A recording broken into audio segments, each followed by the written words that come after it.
I'd like to welcome everyone to here at Sauer Boulevard here at Frankfort for the local Superintendent's Advisory Council meeting for November. Thank you to everyone that's here and in person. Also would like to thank those that are viewing at home. Also want to thank Dr. Glass and the group here at KDE for hosting us today. I'm very thankful for that, and it's a great opportunity to get to see everybody in person. For those of you that may not know, the local Superintendent Advisory Council is mandated by statute. It is our goal is, or actually our mandate is to make recommendations to the commissioner or the chief state of school official on regulation before it goes to Kentucky Department of Education. We also have 11 different members, 7 of which represent 7 different Supreme Court districts and 4 at-large members. But again, all 11 are superintendents, and we represent not only the students of our community, but also the students of the Commonwealth. So with that being said, my name is Robbie Fletcher. I am the chair of the local Superintendent Advisory Council, and just for the purpose of the meeting, I'd like for everyone to go around the room and introduce themselves, including those who are online. If you wouldn't mind, Mr. Cochran, if you start. Tom Cochran, Johnson County. Kurt Biggerstaff, Cumberland County. Harry Burchett, Harrison County. David Raleigh, LaRue County. Sheila Mitchell, Superintendent of Anderson County Schools. Mike Borchers, Ludlow Independent. Will Hodges, Greene County. And for those online, Russ, would you care to start? Russ Tilford, Superintendent of Lyon County. And I think Kelly, Ms. Red. You're muted, I think, Ms. Ransdale.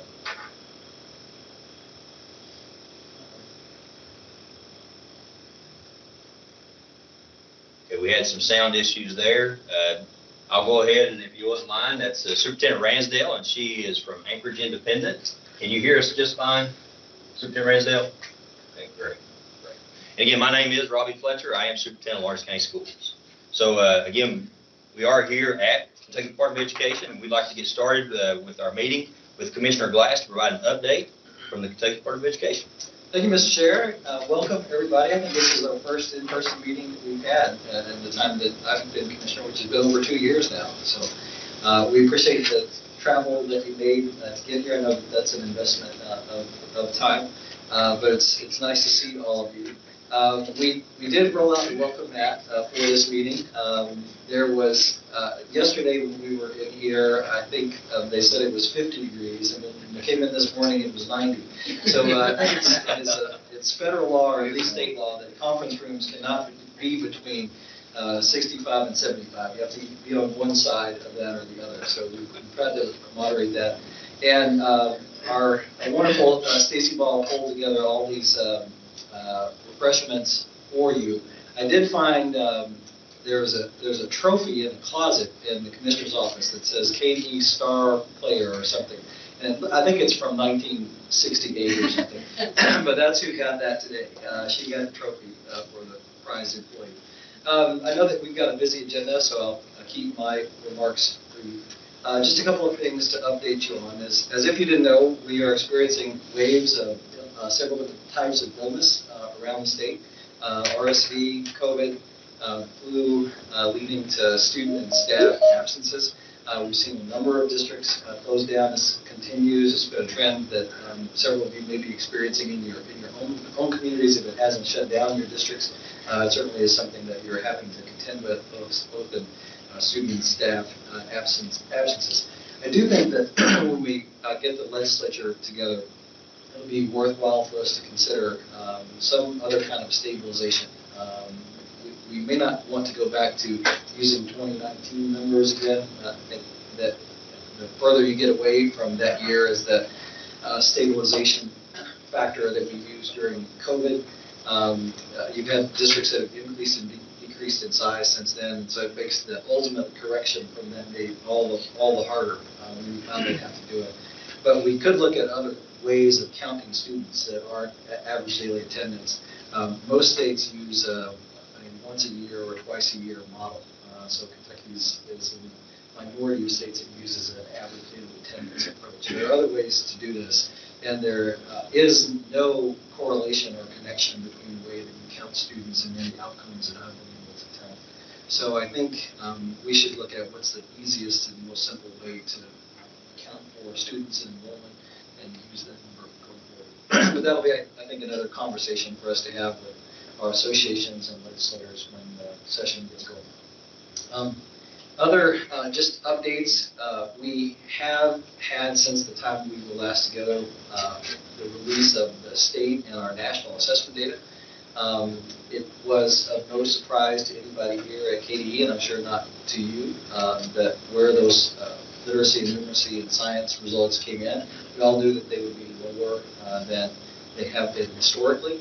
We do have a disconnect between the assessments that were given in Kentucky during the pandemic and those that were in place before, so it's not appropriate to make direct comparisons across the years, but I think it is safe to say that the numbers are lower than they would have otherwise been had we not experienced the pandemic. So the challenge, one of the challenges that's before us is how do we recover from that. I know that you are seeing, and we have seen already progress in benchmark measures that you use locally, good progress in recovery.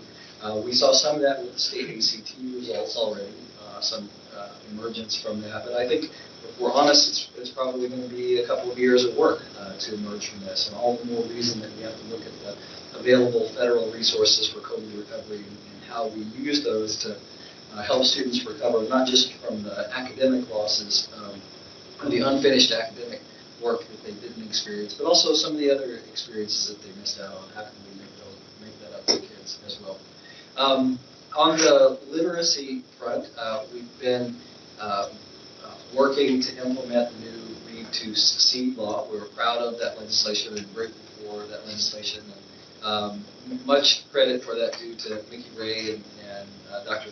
Woods Tucker and the team at the Office of Teaching and Learning, who were standing at the shoulders, whispering in the ear of our legislators on changes that they should consider those. That it really was intended to bring alongside another support beside the Read to Achieve bill, or the Read to Achieve Act. The Read to Achieve largely has been used for Tier 3 intervention, Tier 2 intervention, but we weren't getting up straight. We weren't doing things that would impact reading instruction for all students, and so that's what the Read to Succeed program is intended to do. You may have seen the lengthy series in the Career Journal on literacy in the state. It really highlights some of the challenges that we have with practices around reading instruction that we're working to change at the Kentucky Department of Education, and we're working to change those locally as well. We'll continue to use our COVID relief dollars, Read to Succeed dollars, available Read to Achieve dollars to try and put an emphasis on evidence-based, research-based reading instruction moving forward, and I know that that's a priority for you as well. I'll stop there, Mr. Chair, and just see if there's any questions or feedback that anybody has, but otherwise turn the meeting back to you. Are there any questions for Commissioner Glass? I'll make one comment before we move forward with our rest of our agenda. And I agree wholeheartedly with Commissioner Glass, especially when we talk about funding. So many of us have talked already about our attendance for this year. There's a lot of talking about ADA, average daily attendance versus average daily membership. Regardless of the method that we look at moving forward with funding, I really believe that we need to look at something that's hold harmless. If, as part of a task force with the local, some of our legislators, there was a lot of talk of average daily membership, but what was going to happen was there was going to be an adjustment to lower the amount per seat. So, in essence, if you have a high attendance rate in your district and we go to ADM, it could hurt that district. They could actually lose money. I know that sounds odd. Whereas a low attendance district, if you go to ADM, would likely increase. So, anytime that we talk to legislators, and I've looked around the room, there's several of us that spend a lot of time talking to legislators on behalf of our districts and on behalf of the Commonwealth in general. Always, I think it's very important that we emphasize that we do something that will be hold harmless to the district. In other words, they should not lose funding, no matter which mechanism we go to, which would require extra funding, as we all know. But again, we appreciate the update, Commissioner Glass, and if there's no questions, we'll move on to the second part on our agenda. We do have 4 regulations for our review and action. As a reminder, the Kentucky Board of Education policy does not require 2 readings of regulations. The board has discontinued the practice of 2 readings unless the board chair determines the additional readings are necessary. The following regulations, although first readings, will not have second readings and will require action by the council. From the Office of Special Education and Early Learning, we have Associate Commissioner Greta Hilton, who will present the first regulation. Hi, good afternoon. I also have with me Veronica Sullivan, who is the Director of the Division of IDEA Implementation in Preschool. And so before you, you actually have a couple of handouts for reference. But the proposal is simply to amend our regulation around the definition of hearing impairment and visual impairment. So I'll turn it over to Veronica to go a little more in depth. Okay, good afternoon, everyone. In the materials that I provided to you, there was a letter from the U.S. Department of Education. So that letter was sent to state directors of special education, which was also recently, followed up by a national technical assistance call from the Office of Special Education Programs, and I've provided you with that PowerPoint as well. Both of those materials have highlights in it for you to take a look at the key areas that have impacted our decision to make the changes today. So what I'm bringing before you is 707 KAR 1002, which is Kentucky's definition section for students with disabilities. Other than some minor changes to grammar and spacing, there were two main sections that we're proposing making changes to, and that is subsection 29 for hearing impairment. And you should have a chart as well as in your materials that has the current definition for Kentucky, the proposed changes, as well as the federal definition. So the reason for the changes that we are proposing is to remove language that could potentially be interpreted as creating a two-step process, and you'll see in those materials that I provided you that that's prohibited by the Office of Special Education Programs. So we wanted to better align our Kentucky definition to the federal definition for IDEA. Are there any questions about the proposed changes?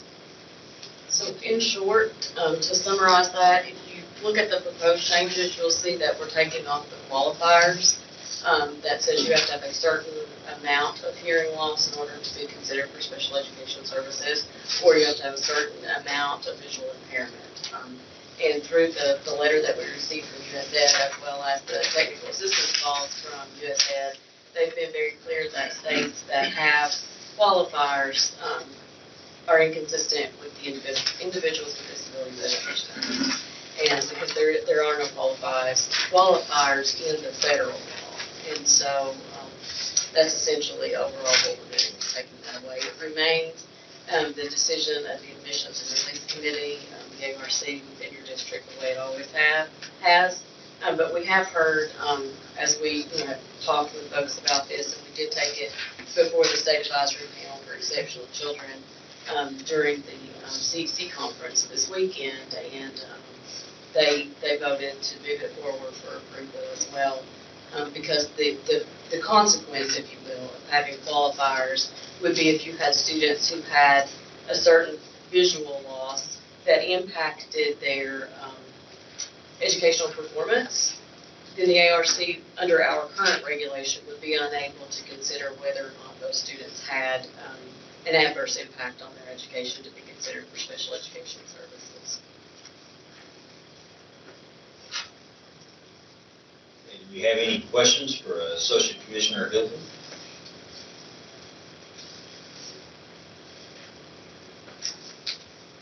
Any from our folks online?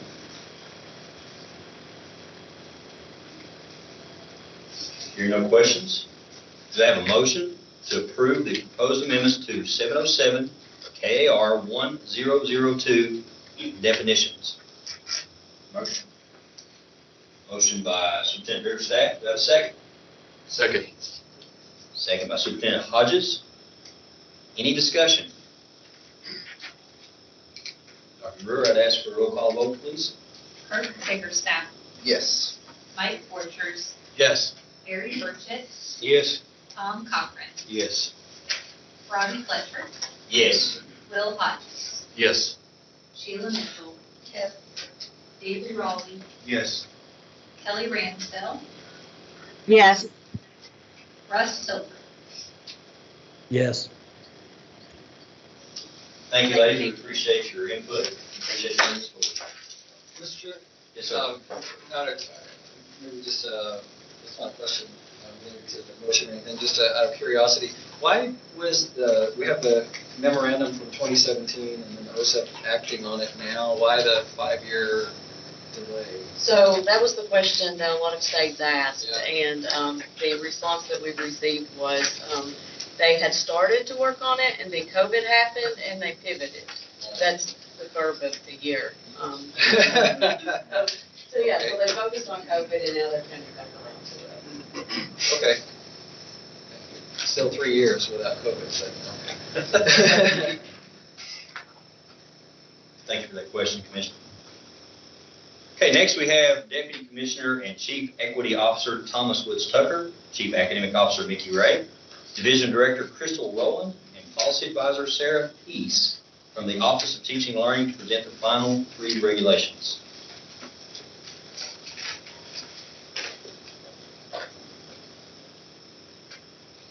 Good afternoon, Superintendents. We appreciate your time today in bringing forth 2 standards regulations. Mic, sir? They're coming to try to turn it on. Okay, perfect. So we're going to begin today by starting with the academic standards for science. And we've created a presentation for your review, and within your staff note, there's also a link to a digital binder that goes much more in depth around some of these related issues, but we're hoping that this will meet your needs in terms of the grain size for today. If we can go to the first slide. Perfect, thank you. So KRS 158.6453 is the statute that dictates the process for standards review within Kentucky. And you can see on the screen there, those 6 bullets are the guiding established requirements for this process for the advisory panels and the review committee who come together for the process of standards review and revision.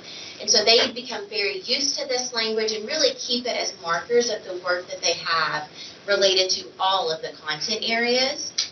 The next slide shows the actual process of standards review, and this is to occur every 6 years, and so that's, we've been talking about science today. It was their turn in that 6-year rotation.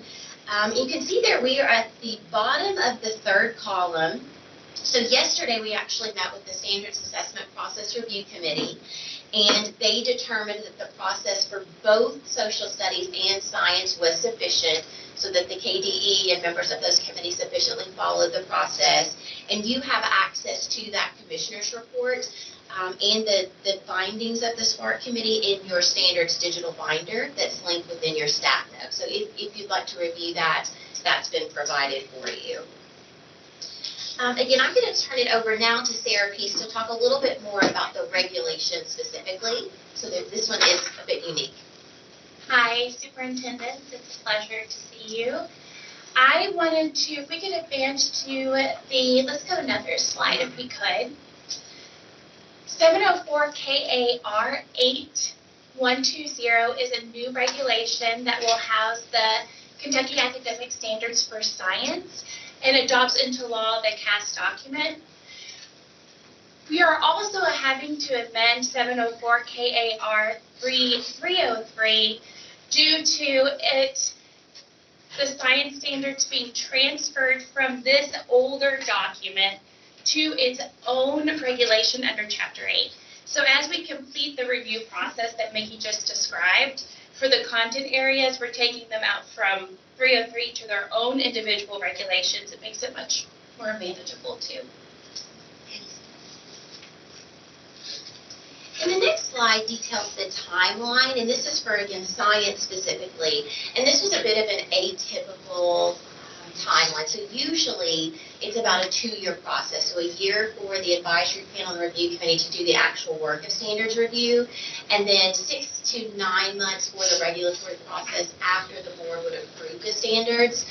You can see there that this actually began in October of 2020, but it was a bit delayed because we faced so many challenges over the course of the science standards review. So we were impacted by the COVID-19 pandemic.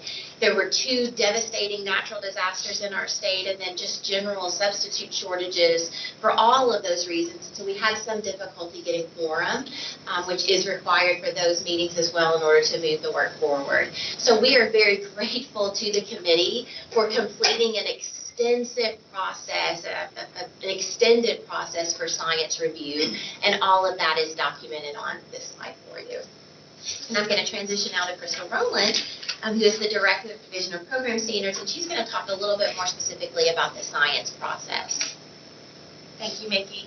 As you can see on the screen, the advisory panel and review committees early on in their work defined some guiding principles to kind of anchor them in best practice for science as they began.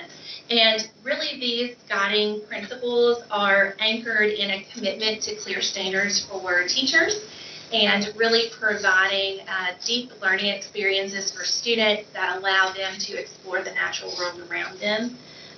Also anchoring into evidence-based and developmentally appropriate instruction that is supported through a vertical progression across the grade levels and really being supported through teachers' access to ongoing high-quality professional learning and resources. So at the start of the standards process, the Region 5 Comprehensive Center created a survey that was advertised through KDE media outlets, press release, commissioner's Monday message, various ways, that was open for 30 days, and that was on the current academic standards for science. So as you can see on the screen, we had a variety of stakeholders and community members that participated in the survey, over 80% of those being teachers in the field who are using the standards.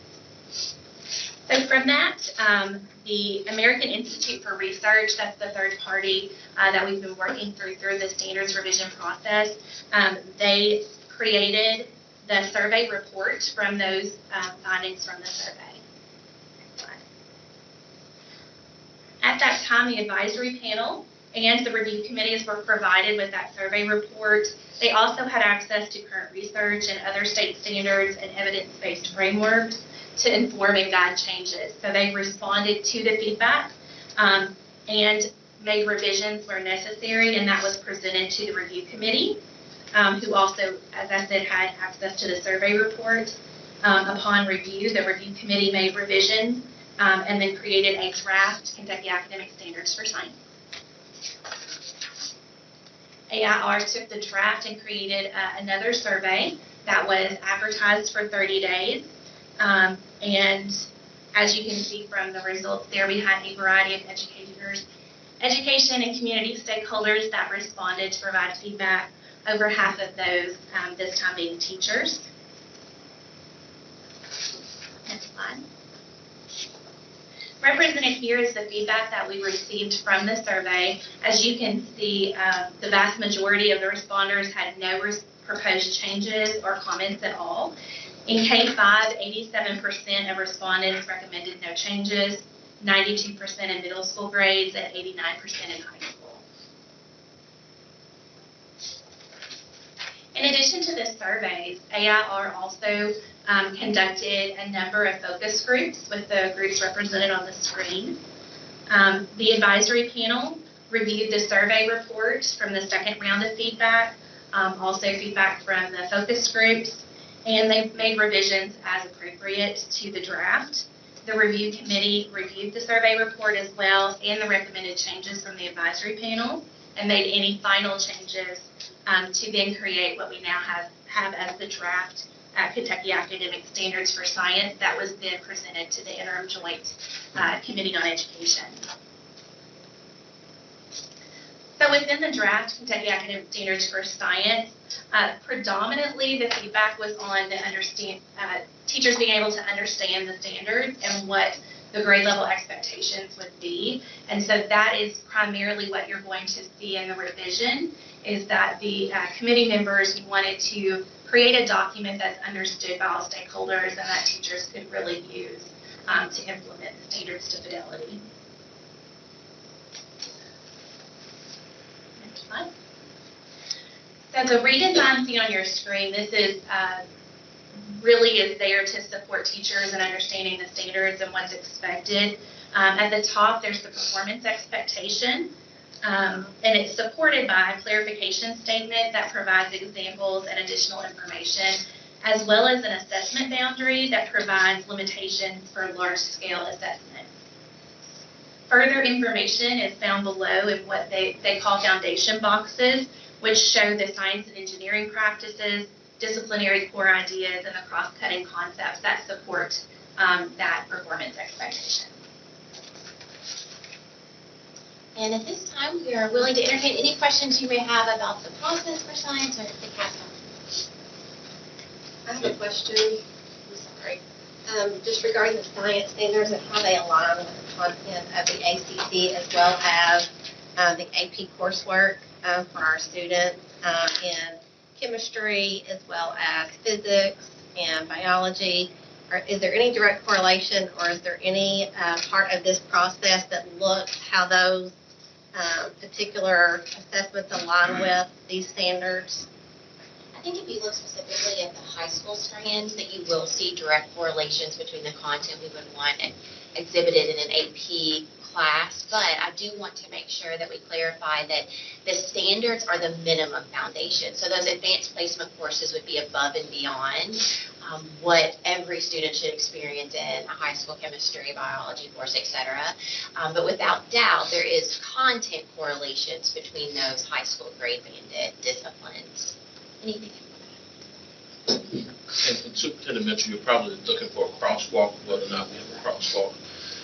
The College Board has created some crosswalks between state standards and the exams.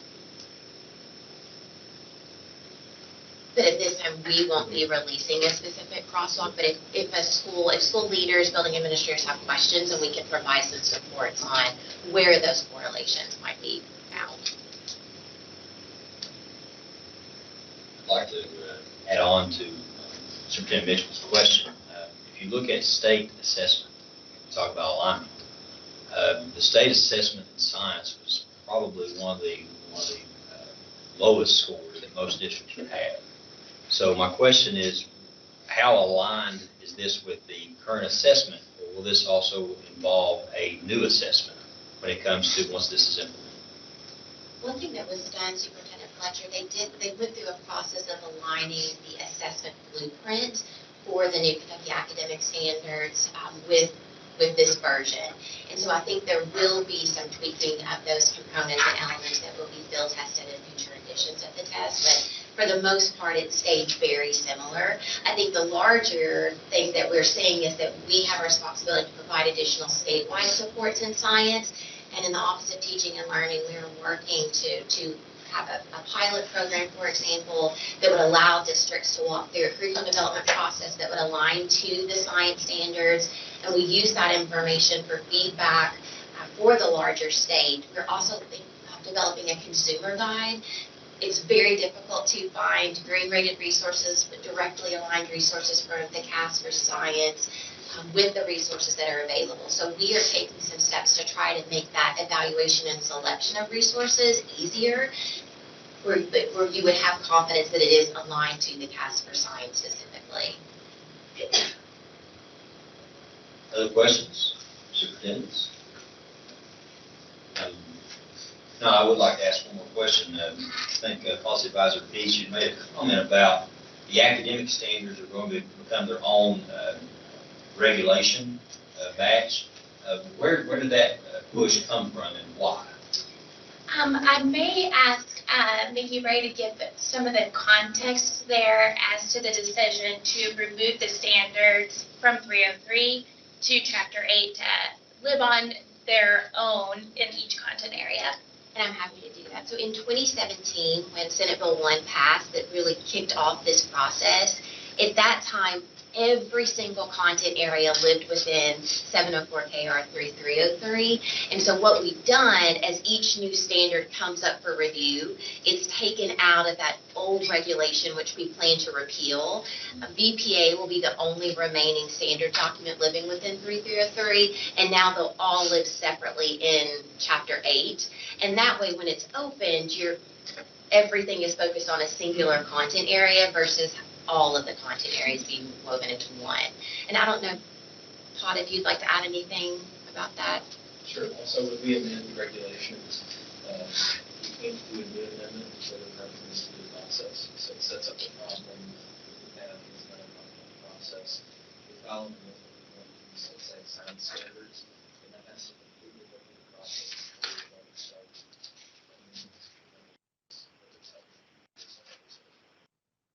Having their own number, having their own regulation, makes that problem too.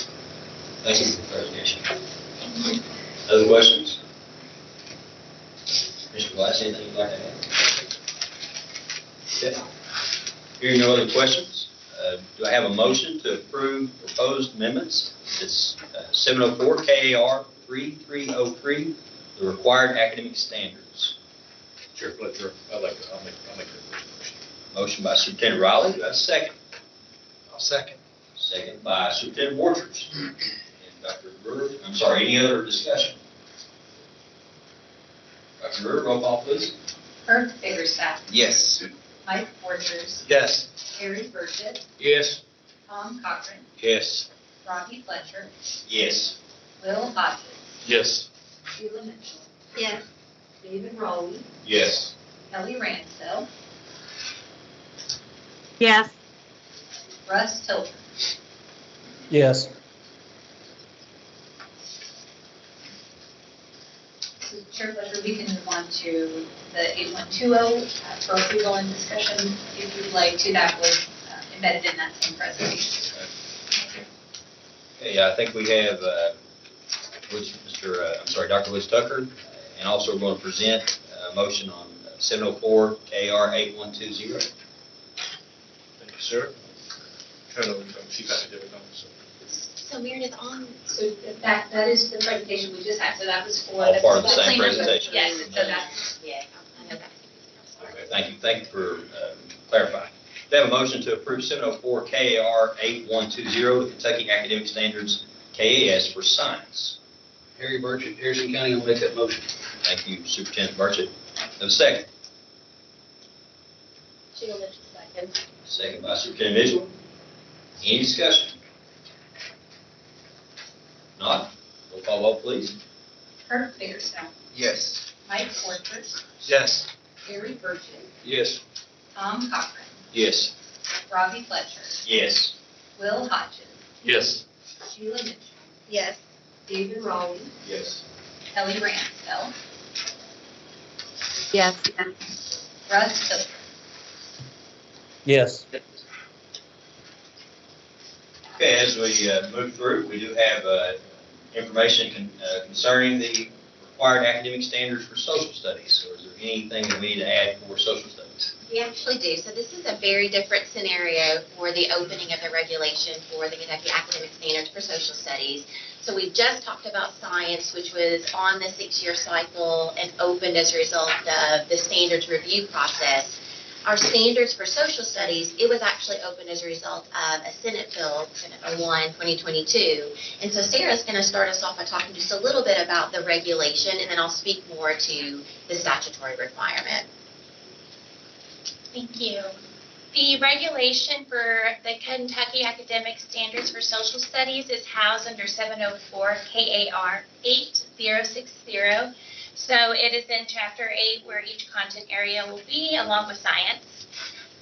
This was a required amendment in order to conform to Senate Bill 1 that was passed during the 22 session, and has now been codified under KRS 158196, also known as the Teaching American Principles Act. Vicki, do you want to go into more detail about the Yes, thank you. So on the next slide, it gives you some language from that actual statute. And the Kentucky Department of Education was charged with incorporating fundamental American documents and speeches into grade level appropriate middle school and high school standards for social studies. And you can see that the B there states that the revision shall not delay or otherwise impact the existing schedule set forth by, and that's our standards review regular statute. So this will not impact the regular on-schedule 2025 revision for social studies. So this was open specifically to address the requirements of this law to add in the 24 documents. And if you look at the next slide, and we won't read these to you, but it is in your PowerPoint for your reference, these are the actual fundamental documents and speeches that the advisory panel and review committee were charged with incorporating into the CAS for Social Studies. And again, it was specifically for middle school and high school, but they actually, and Crystal's going to walk you through this, they actually also thought about elementary school and how they could better align that across the whole K through 12 progression. If you don't mind me interrupting, those specific documents were in the actual legislation, correct? Correct. So within 158.196, it listed these 24 pieces. So typically, and I thank you for the clarification, Superintendent Biggerstaff, but typically we don't have curriculum documents within the standards document, but in this case, the advisory panel and review committee really had to follow the intent of the statute and find where these pieces would best live within the CAS for Social Studies. It's a very important point. On the next slide, I'm going to speak a little bit to this timeline. So in this case, we actually have two unique timelines for standards review, and this one required an accelerated timeline. So within 158.196, within that statute, it required that the pieces be implemented and adopted into law by July 1, 2023. So I spoke previously that typically it's a 2-year process for a standards review. So we had to move very quickly to reconvene the advisory panels and review committee for social studies to address this work specifically, and we knew that we needed to be before you and the board by December in order to meet that July 1, 2023 deadline as a result of the 6 to 9 month period that's required for a regulation to become effective. So you can see there just a general timeline, but really the majority of the work occurred by the committee members in July of 2022. And I'll just add, I'm sorry, Crystal, I did want to mention, I just wanted to remind you that yesterday, the Standards Assessment Process Review Committee, we met with them, and they did feel that the process was sufficient, and all of that lives within your digital binder as well. Thank you, Nikki. So as Mickey mentioned, the Advisory Panel and Review Committee for Social Studies was reconvened. This was the 2019 committee that worked on that revision. We did send out an application to select additional people where people had switched roles and were no longer qualified to serve on that committee. So we did have a full advisory panel and review committee work on this. They were presented with the regulation and made changes to the document in response to that. Their original recommendation was to include the documents in the disciplinary clarification statements to support teachers in where they could be included in existing standards for instruction. And just to clarify the difference between the standard statement and the disciplinary clarification statements, the standards represent goals or learning outcomes of an educational program, and the disciplinary clarifications includes content and concepts to help teachers better understand the expectations of the standards. The review committee approved to accept those changes. At that time, American Institute for Research, AIR, created a survey with the draft, and that was then advertised for 30 days. And AIR then collected all of that data into a stakeholder survey report, and that document should be included in the binder that's linked into your staff note as well. On the next slide. One more. Thank you. You can see that there were, again, a variety of stakeholders that participated in this survey, including teachers, 69% of which were teachers. There were administrators, parents, institutions of higher education, business communities, some students, and other stakeholders as well. On the next slide, you'll see the feedback that was received by the committee. Overwhelmingly, the majority agreed with or were neutral on the standards as they were revised by the committee. The disagreement typically centered around the fact that the documents were placed in clarification statements rather than in the standards themselves, which was mentioned in the act itself. So the review committee and advisory panels reconvened to discuss the feedback that was received and to make any final changes that they deemed appropriate from the feedback that was collected. And if you look on this slide in particular, they recognized that this had been mentioned as a model standard by those that were in favor of the Teaching American Principles Act. And so they used this as kind of a vehicle to inform their changes that they made. So they updated the language within this standard from foundational to fundamental to align with what was in statute. And on the document itself, there is a typo up here. It says the founding documents and the disciplinary clarification statement. That is updated to fundamental in the actual draft that we have access to. So this was done to align and create coherence for middle school and the high school standard. The advisory panel and review committee created a new 8th grade standard modeled after the 5th grade standard. This standard is time-bound for the period that is included in the 8th grade history standard. And again, this was in response to feedback on the documents being included in the clarification statements rather than in the standard itself. On the next slide, you'll see that they also created a new high school standard. And again, this one is time-bound for the period of which the history standards cover, so the 1877 to present, and includes the documents that would represent that time period. And again, the documents are also referenced in clarification statements across other standards, just to help teachers support them in how knowing when and how they can make connections across existing standards. And the only last thing I'll have, you can see there in the wording of the standard, it says including but not limited to. So the local district still has the capacity to go beyond what's included within the standard. And that language is even reflected in the statute as well. So we're happy to take any questions at this time. Any questions from our committee? I'm curious to know how are the committee members selected for science or any content area? I'm just curious. Absolutely. So we always have a call for applicants and interested teachers. The law does state that it has to be a practicing classroom teacher, so that's a critical requirement of who's serving on the advisory panel and review committee. So when those applications go out on the KDE side of that, we ensure that we have representation across the 8 educational cooperative regions. We try to have as much diversity on the committee as we can so that we're ensuring we have excellent feedback from the stakeholders who are participating within that work. Is there anything you would add to that, Kristen?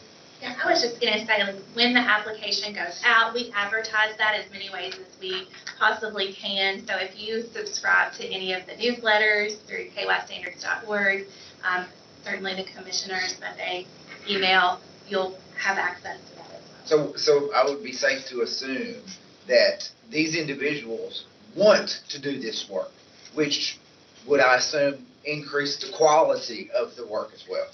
Absolutely, and this may show my bias, but in having participated in multiple rounds of standards review, I am always so impressed by the work at the advisory panels and the review committee, those teachers coming from your districts who are giving of their time, willing to be out of the classroom to do this good work so that we do have high quality standards, and I think that the process is effective. So you have a high level of confidence in the work that these committees are doing.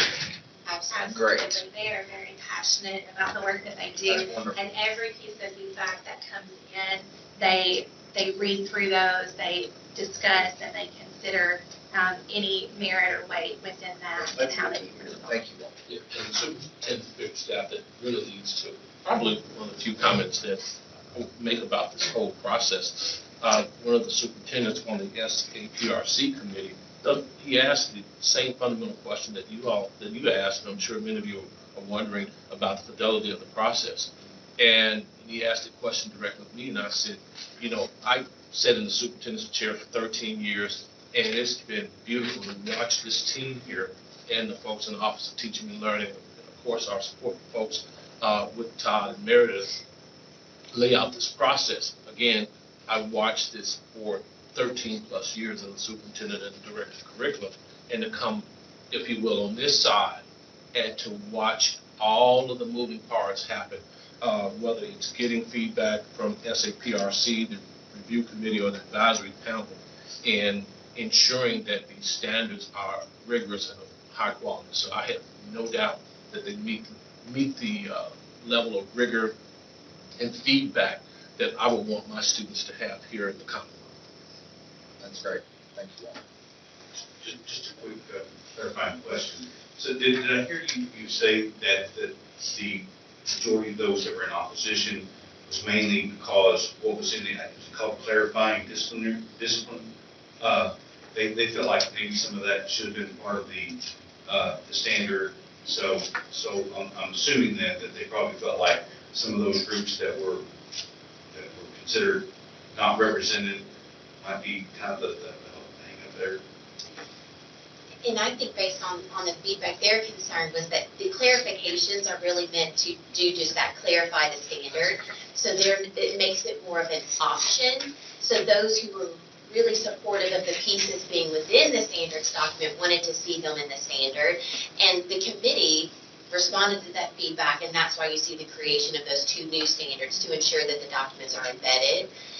We have had questions regarding the diversity of the documents, and so we're always make the point that, again, that including but not limited to language allows the local district to go beyond what's listed within the standard itself. And Riley, there was almost like a second bite of the apple, because you create the standards, and then after that, the assessments come about. The Kentucky academic, the assessment comes about, and Rhonda is a member of this committee. Rhonda Sims, associate commissioner, works closely with the committee and this entire team. And so when the new assessments come about, you will get feedback from the vendor and from KDE about the type of questions to ensure that people understand what the question is being asked. All right, thanks. Yes. Just real quick, a couple clarifying questions. So normally we're on a 6-year rotation with each standard. So could you explain, got two questions. Could you explain, the bill was passed in April when the session ended. So how many meetings and work went into getting to this point? So and I don't know, Meredith, if you would want to go back to the slide that gives us the timeline, but there were 2 initial meetings in July, it was July 14th and 15th, where the advisory panels and review committee came together to create the draft document, and then we had the 30-day survey period. I think after that, they came back together, and that was in September. I'm going to need there we go. In October, yeah. So after the 30-day public comment period in September, they came back together in October to respond to the public feedback at that time. And then, again, it was a very quick turnaround. So we had to appear before the Interim Joint Committee for Education on November 1. We had our SPARK meeting yesterday and here before you today on the 22nd. So then, in theory, this will be in the standards to be start teaching for the coming next school year. Correct. And then going back to Dr. Tucker's discussion, assessment will probably come within the next year after that. I will say, we have been told by OAA and by the testing vendor that the pieces, it doesn't involve any changes to the actual assessment blueprint for social studies. So that is the good thing. But I think your larger point is that in 2025, we will kick off this entire process again. And my other big point, first of all, I want to commend you all on your work, but Dr. Glass, I think this is something as we advocate with legislators, when we get into this where they're giving us specific things that have to be taught, this isn't just a matter of rolling out and start teaching that year. So if we start, lack of a better term, picking, so maybe this year we pick some science things that need to be put in. We could be doing this on a yearly basis and really as a classroom teacher, that this could be something that's changing every single year for our folks if we get into this mode. So I guess I would just caution it when we do advocate that we talk about our standards, that they need to be consistent for a while, because we could be doing this process on a yearly basis and that's not gonna be good for any student or any teacher in the process. That's all I had. If I could just add, I think that speaks to the advisory panel's approach and really trying to put those documents in the clarification statements to assist teachers in implementing them, to say, here's the standard you've been teaching, and here is where this document really fits and can make sense for your students and build on your current practice. The timeline issue really has been driven by SB 1's passage last year. And it created a conflict for us in that we have conflicting statutes and conflicting processes about what we're supposed to do. So our rationale really was to say the legislature's last action was Senate Bill 1. And that gives us the most direct indication of what they would like to have happen. And so we laid out this process that you've heard the team walk through and inform the legislature, here's how what we're going to do, here's how we're going to meet what you said. And we got feedback back from them and was supportive of that, and that was reaffirmed at the Interim Joint Committee on Education. So while we have not followed the traditional pathway for standards revision, it really was made impossible by Senate Bill 1. I do want to stress that I think all superintendents will have to stress with their staff members who are teaching social studies or civics or history, that the documents that are put forward here are required in the statute, but you're not limited to those. So we want to keep underscoring that. For example, one of the documents that received a lot of attention as Senate Bill 1, the Teaching American Principles Act, was discussed was Ronald Reagan's speech, A Time for Choosing. And if you were a history teacher, there's no way that you could teach A Time for Choosing without having students understand the dynamics of the Cold War, the history of the United States and Cuba and the conflicts that had come just before that, the Johnson-Goldwater election and some politics associated with that, and Lyndon Johnson's effort around the Great Society and the War on Poverty. If you don't understand those things, you will not understand A Time for Choosing, what Ronald Reagan was talking about. So there's a whole host of other documents and contexts that have to be weaved in so that that makes sense. And you can go through all of these documents and think about the context in which they were put forward, what were the other things that were in play at that time, what led to that speech or that document being written that have to be taught. So, and Senator Wise was also, to his credit, clear that he did not intend for those to be, the documents put forth to be exclusive of other things that students can be exposed to. Other questions? Dr. Glass, I think I read in the fiscal note that I think the department already expended $150,000 or more at this time to implement this. I guess that's part of that timeline you're talking about, bringing those groups together. And I guess the follow-up to that is, do you anticipate more cost in implementing this? And do you have any idea what that might be? Not anything extraordinary. A lot of the costs were associated with bringing groups together. They were with the outside consulting firm that supported us through this. Of course, we have sunk costs with our own staff that we're paying. The team that you have here that's supporting this work. So we're not anticipating material additional costs that come until it's time to revise them again. Then we hope to be back on a regular cycle to get really at the issues that Superintendent Borchers was talking about. You need some stability in your standards. They don't need to be changing them. Other questions? I want to ask one more question, and the difficulty in this question is because it can be defined and depends on who you ask how it's defined. What advice would you give a superintendent who now plays a large role in textbook selection, those type of issues, and with this curriculum as it relates to critical race theory? Again, there's such a positive in some areas and some negatives in other areas. So how would you recommend a superintendent to approach that question when we go back to our districts and they talk about the new social studies standards and critical race theory?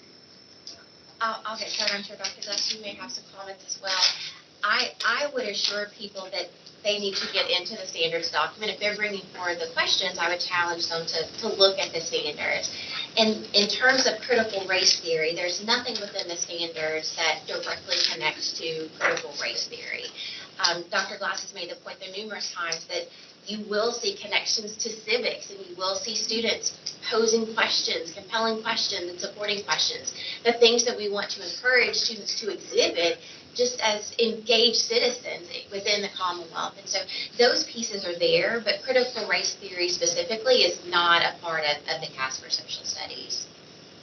Anything you can add? Yeah, well, I think, and to build on that and directly answer your question, the advice that I would give any superintendent and the construction of the curricula that you use locally is to be inclusive of the people in your community, your teachers, and the standards. So you start with the standards. The standards are intentionally broad and allow for a lot of documents and curricular material to be covered. But the decisions around what should be included in the curricula, which I would say curricula would include the concepts, the scope and sequence, the order of things that are being taught, the resources that students interact with, either that are secondary in nature, there's some textbook, or they're primary in nature, like the documents that you've seen here. It would include the activities and exercises and tasks that students engage in, the assessments that you have students take that provide formative feedback. All of that is curriculum. So it's really anyone who believes that a superintendent is going to be able to manage that for the entire scope of what the district is teaching is overestimating what superintendents really can do. You're superheroes, but handling that is going to be too much. Really rely on the expertise of your teachers and the values of your communities to help drive those kinds of decisions. Specific to critical race theory, I would encourage people to investigate what it really is versus what maybe they believe that it is or what they have been informed that it is. I am not an expert on critical race theory, but I've had become knowledgeable about it over the past couple of years, or the past year. And it's a sociological or legal theory that seeks to explain why does racism continue to exist even though it has explicitly been made illegal.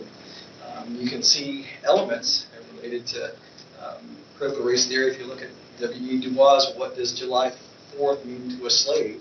That's a good question. And unless you delve into some issues of historical racism, and racism that persists in our country then, at that time, and to today, you don't really tell the full story of the United States. So I think in engaging on an element such as critical race theory, make sure that we're really operating from a shared understanding of what it is, and that for the most part, it's not a subject or it's not a topic that comes up in K-12 education. It might be appropriate for some high school level sociology classes, or if you have a course on equity or diversity or something, that it may appear in that, but it's really a content matter that you would typically see in a graduate level sociology or law class. So you may see it, and if it appears, then I think it's something that would be determined locally. I refer back to what General Milley said about this. He said, I've read critical race theory, I've read Karl Marx, I've read all sorts of things. Just because I read that doesn't mean I believe it, or that I agree with it. But the exposure to different and sometimes conflicting ideas is good for people. So that would be my response. The thing I'll add, and I think all our superintendents would agree, the most beautiful social studies classes are usually argumentative in nature. Can you present your argument? And can you give research behind that argument? I think the toughest content, if you will, maybe the toughest task for a teacher is now teaching students how to agreeably disagree. And so if we can go into any document throughout history and teach students, hey, you give us your point of view, I give you my point of view, as two students in the classroom, we can disagree, but we're still family, we're still partners as we walk out of this classroom. So again, I think the toughest task for teachers nowadays is to how to teach students to agreeably disagree. And what a beautiful place that is when we have social studies classes there. So again, thank you, Commissioner, for your comments. Chief Academic Officer Ray, thank you so much for that clarification. Are there any other comments or questions from our committee, council? Hearing none. Do I have a motion to approve the amendments to 704 KAR 8060, the required academic standards for social studies? Fletcher, since this is a very significant historic day, this is the 59th anniversary of the assassination of President John F. Kennedy, I would like to make the motion to amend 704 KAR 8060 to incorporate these fundamental thesis. I'd like to make that motion. Superintendent Burch, thank you for that. Do we have a second? I'd like to make a second. Superintendent Riley with a second. Dr. Burke, roll call, please. Kurt Dickerson, Yes. Mike Borchers, Yes. Gary Burchett, Yes. Tom Cochran, Yes. Robbie Fletcher, Yes. Will Hodges, Yes. Sheila Mitchell, Yes. David Rowley, Yes. Kelly Ransdell, Yes. Russ Tillman. Yes. Okay, that's our last action for today. Anything else for the good of the group before we close? If not, on behalf of all the superintendents, or those of you that are watching, we'd like to welcome you or thank you for watching, and also wish you the absolute best Thanksgiving. And we really appreciate all the work of KDE, your staff, Commissioner Glass for all the hard work, and thank you for your presentations today. So at this point, we have a motion for adjournment. Motion. Motion, Deputy Staff, second by Cochran. Superintendent Cochran, we stand adjourned.